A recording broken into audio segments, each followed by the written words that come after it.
exercises 9 through 11, choose the appropriate chi-squared test to use. Number 9.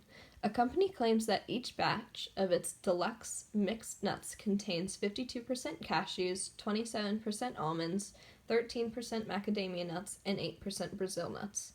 To test this claim, a quality control inspector takes a random sample of 150 nuts from the latest batch. The one-way table below displays the sample data. Alright, given the situation, choose the appropriate chi-squared test to use.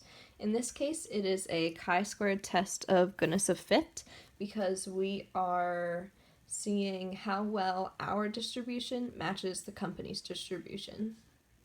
Okay, number 10. Are men and women equally likely to suffer lingering fear from watching scary movies as children? Researchers asked a random sample of 117 college students to write narrative accounts of their exposure to scary movies before the age of 13. More than 1/4 of the students said that some of the fright symptoms are still present when they are awake. The following table breaks down these results by gender.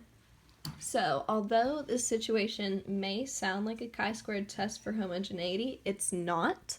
It is C, a chi-squared test for independence. This is because the data were produced using a single random sample of college students who were then classified by gender and whether or not they had lingering fright symptoms. So the chi-squared test for homogeneity requires independent random samples from each population. So in this case, it's C. Number 11. Casinos are required to verify that their games operate as advertised. American roulette wheels have 38 slots, 18 being red, 18 being black, and 2 green. In one casino, managers record data from a random sample of 200 spins of one of their American roulette wheels. The one-way table below displays the data, or the results. So, given the situation, this would be a goodness of fit test. Because we are trying to compare, or we're trying to see how well our distribution matches the manager's distribution at the casino. When I show up, God, I'm saying wow. 100 bands in my pocket, it's on me. How do you know the question is a goodness of fit test?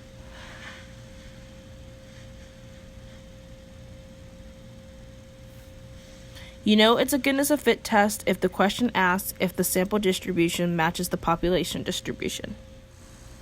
How do you know the test is a test of homogeneity? The question will ask you to find if there is a difference between the two variables. How do you know the question is a test of independence or association?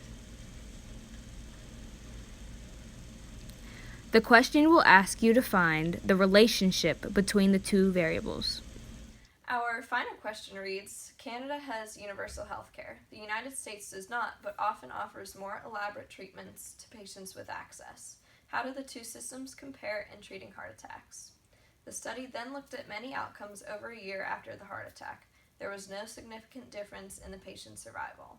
Another key outcome was the patient's own assessment of their quality of life relative to what it had been before the heart attack. Here are the data for the patients who survived a year. Given the situation, choose the appropriate chi-squared test to use.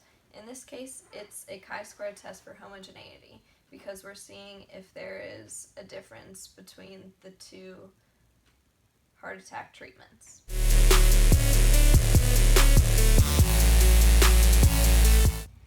Thanks for watching, Hack Nation! We hope you enjoyed learning about chi-squared hypothesis testing. We'll have Mr. Hack's channel linked below. If you like this video, make sure you give Mr. Hack a hug next time you see him. Don't forget to like, comment, and subscribe. Hack out! Woo!